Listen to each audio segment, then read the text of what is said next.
अस्सलाम वालेकुम स्टूडेंट्स, खैरियत से आप लोग ठीक ठाक हैं। उम्मीद करता हूँ कि खैरियत से होंगे। So welcome back in another video and today we are going to discuss the chapter number 9 from the I cap book, that is indices.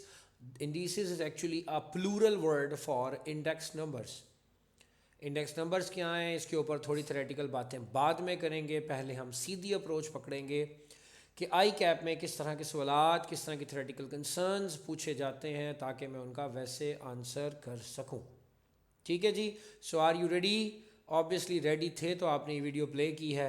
सो बिना वक्त ज़ाया की हम बात शुरू करते हैं. अच्छा, अगर आपको मेरी इस वीडियो के बैक एंड से, मतलब ये ऑडियो में आपको ये ची ची ची की कुछ आवाज़ें हैं, तो मैं एक इंतहाई जो है वो ना एक पुराने मॉडल की कुर्सी पर बैठा हूँ जो कि जगह जगह से ची ची कर रही है.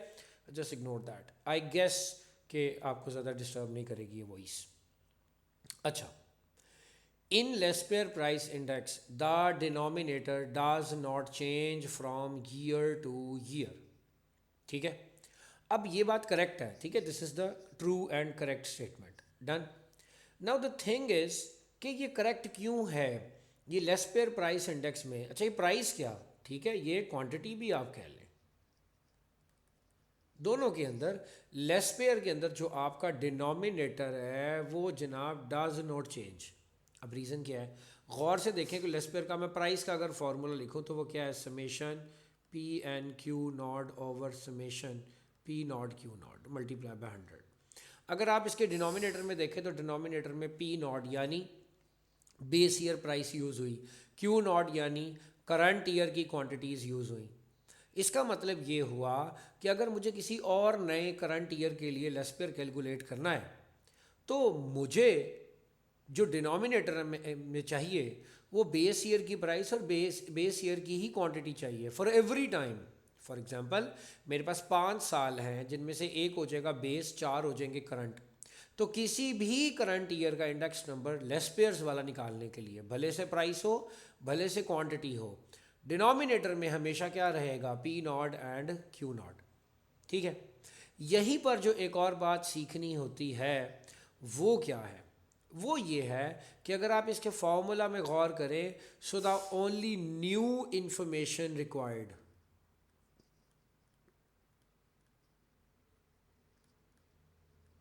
Is P N. ठीक है, the only new information required is P N. आपको सिर्फ हर नए साल के लिए पी एन चाहिए होता है. So this is also the correct statement कि to calculate the Laspeyres index either price और क्वांटिटी. ठीक है, बल्कि if price index you need only the current year prices for every next year, और अगर क्वांटिटी का निकाल रहे हो तो you need quantities for every जो है वो क्या कहते हैं, नेक्स्ट ईयर. आपको सारी चीज़ें नहीं चाहिए होती जैसा कि पास्ट ईयर्स के अंदर होता है. ठीक है, in past year index the denominator has to be calculated to take account of recent quantities consumed. हाँ जी, बिल्कुल ऐसे ही है. जबकि अगर इसी को मैं उल्टा बोलूँ तो मैं क्या बोलूँगा, in Laspeyres index the denominator has to be recalculated. No, past Laspeyres के अंदर रीकैलकुलेट नहीं करना पड़ता, वो पी नॉट क्यू नॉट हमेशा वही रहेगा. अलबत्ता पास्चे के डिनोमिनेटर की बात करें तो पास्चे के फार्मूला में मैं लिखूं अगर, और आज फिर हमेशा की तरह पेन जो है वो तंग कर रहा है, P N Q N over summation P naught Q N. ये समेशन की डंडी पता नहीं क्यों टेढ़ी मेढ़ी हो रही है. खैर, सो बात समझ आनी चाहिए यार, फॉरगेट अबाउट द पेन. तो अब यहाँ पर अगर आप गौर करें तो आपको डिनोमिनेटर में क्या चाहिए, you need quantities for current year every year, हर नए साल के लिए. तो आपका पी नॉट तो वही रहेगा, अलबत्ता हर नए साल के क्यू एन की एक तो आपको ज़रूरत भी पड़ेगी, दूसरा आपको रिकैलकुलेट करना पड़ेगा.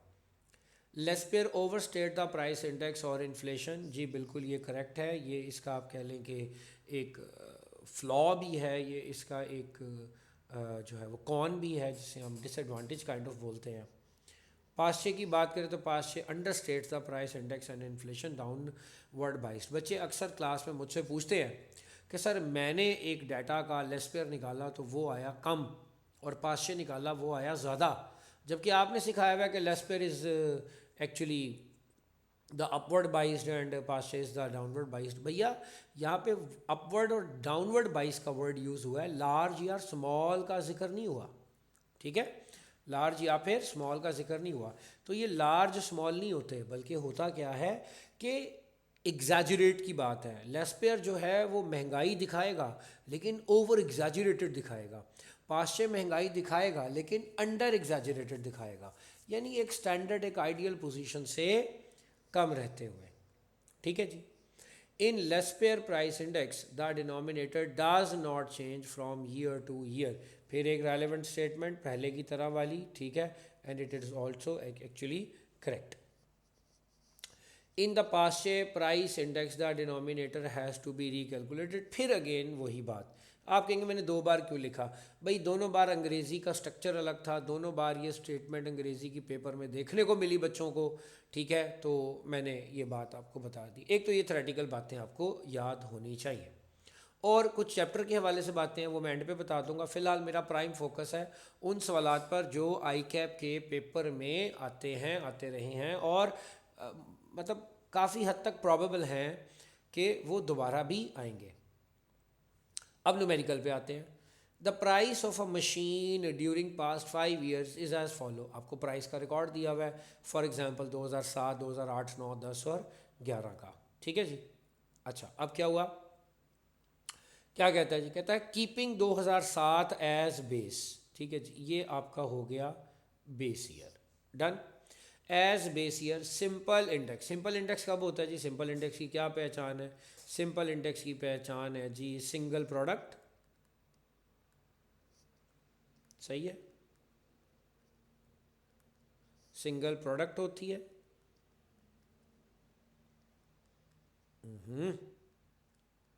ठीक है, सिंगल प्रोडक्ट होती है, फिर उसकी भी सिर्फ प्राइसेस और या सिर्फ और सिर्फ क्वांटिटीज़ गिवन होती हैं। And the basic formula for this is P N over P naught या Q N over Q naught, ठीक है। अच्छा, अब यहाँ पर सिंपल इंडेक्स लिखा, आगे क्या लिखा हुआ? Relative to price. इसका मतलब आपने क्या कैलकुलेट करनी है? Price relatives, price relatives. और प्राइस रिलेटिव्स क्या होती हैं भैया? ये फिक्स बेस मेथड होता है जी, फिक्स बेस मेथड, ओके। तो फिक्स बेस मेथड का क्या मतलब हुआ? ओहो, इतना बड़ा पी आ गया।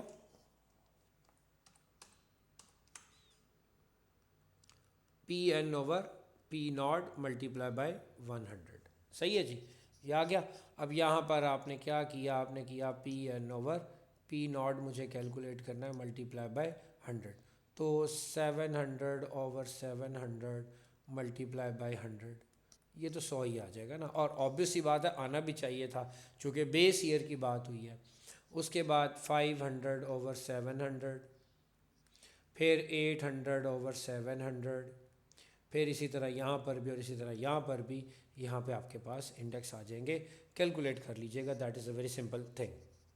मैंने सवाल में जज करने का तरीका आपको बता दिया कि अगर आपको रिलेटिव्स टू प्राइसेस का जिक्र है, रिलेटिव्स टू प्राइसेस, तो मतलब वो आपसे प्राइस रिलेटिव्स डिमांड कर रहा है, विच मीन्स वो आपसे फिक्स बेस मेथड के तहत इंडेक्स नंबर मांग रहा है। डन जी, आगे बढ़ते हैं। क्वेश्चन नंबर 2 में आपको कुछ सम्स ऑलरेडी गिवन है, summation P one Q naught, summation P naught Q naught, P naught Q one, P one Q one. Find the Fisher price index. पहली बात तो कि हमने फिशर निकालना है, तो फिशर का मतलब है कि भाई मुझे ना क्या करना है, मुझे लेस्पेयर भी निकालना है और मुझे पाश्चे भी निकालना है। दूसरी बात, प्राइस इंडेक्स का मतलब है कि मुझे प्राइस का इंडेक्स निकालना है। अब पहले हम जो है वो डायरेक्ट ऑफ फिशर का फॉर्मूला लगाना चाहते हैं वो लगा लें, या आप जनाब पहले लेस्पेयर लगा लें, summation P N Q naught over summation P naught Q naught, ठीक है, मल्टीप्लाई बाय 100। सर ये वैल्यूज़ हमारी मैच नहीं कर रही, ठीक है सर, ये जो आपने फार्मूला में रिप्रेजेंटेशन लिखी है ना सर, ये ना मैच नहीं कर रही। ओके, कोई बात नहीं, अभी हम मैच करवा देते हैं। असल में जो आपका एन है विच मीन्स कोई भी करंट ईयर, तो बस फ़र्क ये है कि यहाँ पर क्यू एन या पी एन की बजाय पी वन और क्यू वन की टर्म्स यूज़ की गई हैं, क्लास में आपको ये सिखाई हुई है। So this would be P1 Q0 over summation P0 Q0, ठीक है, P0 Q0। अब मेरा ख्याल आपको समझ आ गई होगी। एक आपने 60 यूज़ करना है, दूसरा आपने P0 Q0 70.5 यूज़ करना है, और आगे आपका आंसर आ जाएगा। पासे का फॉर्मूला रिवाइज करवा दूं तो वो होगा summation PN over summation P0 QN multiply by 100। अच्छा सर मैच नहीं कर रहा, कोई बात नहीं, मैं फ़िलहाल पेन तो सही चला लूँ। अच्छा जी, हाँ जी, क्या होगा? वो होगा summation P1 Q1 over summation P0 Q1 multiply by 100। ठीक है जी, ये दोनों आपके आ जाएंगे। उसके बाद आप जो है वो फिशर कैलकुलेट कर देंगे। और मज़े की बात आपको बताता चलूँ कि लेस्पेयर पास से फिशर भले से प्राइस में पूछे जाएं, भले से क्वांटिटी में पूछे जाएं, यही चार चीज़ें हैं जो यूज़ होती हैं। कैसे? मिसाल के तौर पर वो कहता है जी लेस्पेयर निकालो लेकिन क्वांटिटी वाला, ठीक है, तो फॉर्मूला है summation QN P0 over summation Q0 P0। तो ये फार्मूला अगर मैं गौर से देखूं तो ये summation P0 QN over summation P0 Q0 ही है। समझ आई? समझ आई? P0 QN किधर है? ये है, और नीचे क्या है? P0 Q0 और ये है। ठीक है जी, ये यही चीज़ें हैं, बस उनकी शक्ल थोड़ी सी और फॉर्म में जो है वो लिखी हुई होती है। ऑल्सो यही सम्स यूज़ किए जाएंगे कि अगर वो आपसे कहे कैलकुलेट CPI, या वो आपसे कह दे calculate retail price index.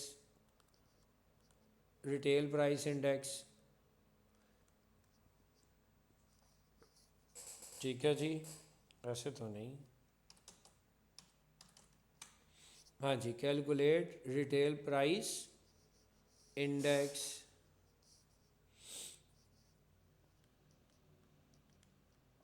Okay. या वो आपको कह दे कि जनाब कैलकुलेट क्या कहते हैं, तीसरा कौन सा था? अगर आपको याद हो तो आप बताएं। नहीं याद आ रहा? Cost of living index, cost of, यार इसकी सेटिंग करनी पड़ेगी, एक सेकंड।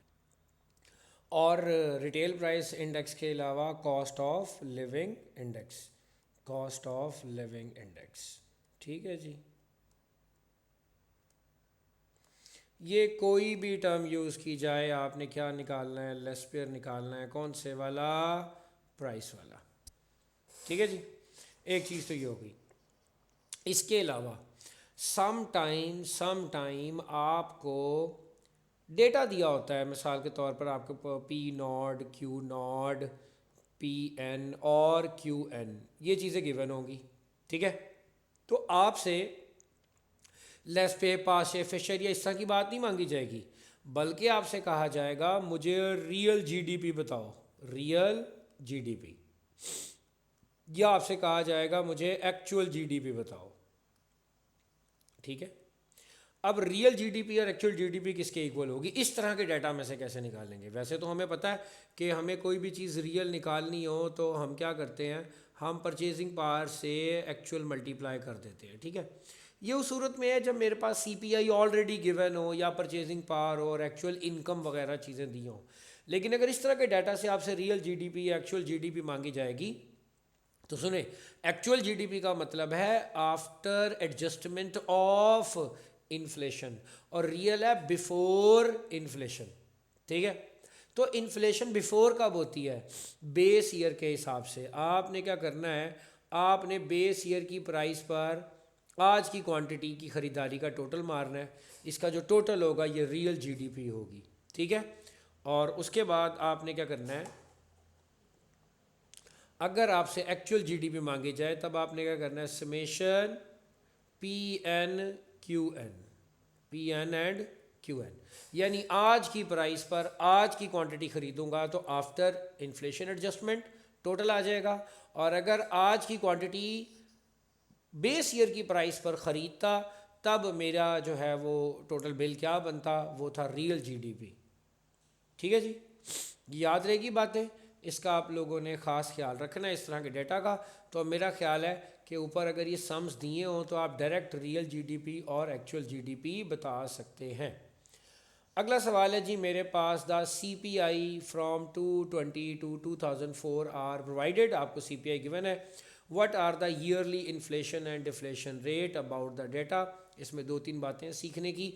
नंबर वन के आपके उस रेट का फॉर्मूला क्या है। रेट का फॉर्मूला है जी current C P I minus previous C P I divided by previous C P I multiply by 100। ठीक है जी। अब इसका आंसर अगर तो पॉजिटिव रेट में आएगा, पॉजिटिव परसेंटेज, या ये आएगा नेगेटिव परसेंटेज में। नेगेटिव परसेंटेज को हम यूँ भी लिख सकते हैं, ठीक है, ब्रैकेट के अंदर इनक्लोज करके। पॉजिटिव वाले का मतलब होगा इन्फ्लेशन रेट और इसका मतलब होगा डिफ्लेशन रेट। ये बात याद रही। दूसरी बात, अगर आपको 5 साल का डेटा दिया हुआ है तो पहले साल का इन्फ्लेशन या डिफ्लेशन रेट होता ही नहीं है। ये नहीं कि वो ज़ीरो होता है, मैं कह रहा हूँ है ही नहीं। यानी अगर आपके पास डेटा में 4 ईयर्स हैं, ठीक है जी, तो याद रखिए रेट आपके पास 3 आएंगे, पहले साल का होगा ही नहीं।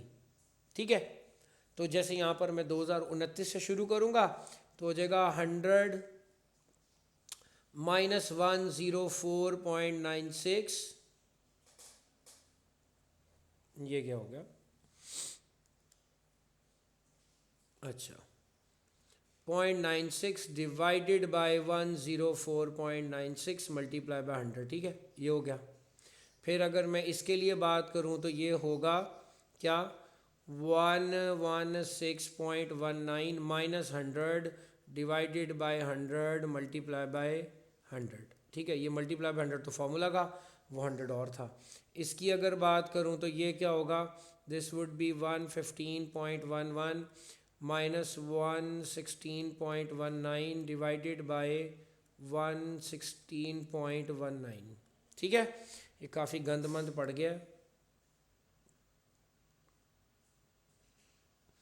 तो ये माइनस और ये 116 मल्टीप्लाई बाय 100। ठीक है, तो इस तरह से कर कर आके आपने जो है वो रेट्स निकाल देने हैं। डन, आगे बढ़ते हैं हम। अगर हम आगे बढ़ें तो हमारे पास क्वेश्चन आता है, ये वो क्वेश्चन है जो आई कैप में आ रहे हैं। Calculate the chain indices. अब चेन इंडिसेस में यहाँ पे चेन इंडिसेस लिखा आ जाए, या बच्चों यहाँ पर लिखा आ जाए लिंक रिलेटिव्स। हाँ, बहुत ही गंदा चल रहा है भाई। ठीक है, लिंक रिलेटिव्स। डन जी। लिंक रिलेटिव्स की कैलकुलेशन मांग ले, जैसे ऊपर प्राइस रिलेटिव मांगा था तो वो फिक्स बेस था। ठीक है, लिंक रिलेटिव्स हो जाएंगे तो इसका मतलब होगा कि हमने निकालने हैं चेन इंडेक्स। और चेन इंडेक्स निकालने का ट्रिक क्या है कि 70 तो 70 से ही कंपेयर होगा ना, जबकि 75 जो है वो 70 से कंपेयर होगा, जबकि 82 जो है वो 75 से, यानी हर प्रीवियस ईयर से, जबकि 92 जो है वो 82 से कंपेयर होगा जी। ठीक है, इसी तरह 97 जो है वो 92 से कंपेयर होगा जी। यूँ आपके पास लिंक रिलेटिव्स आ जाएंगे पूरे डेटा के।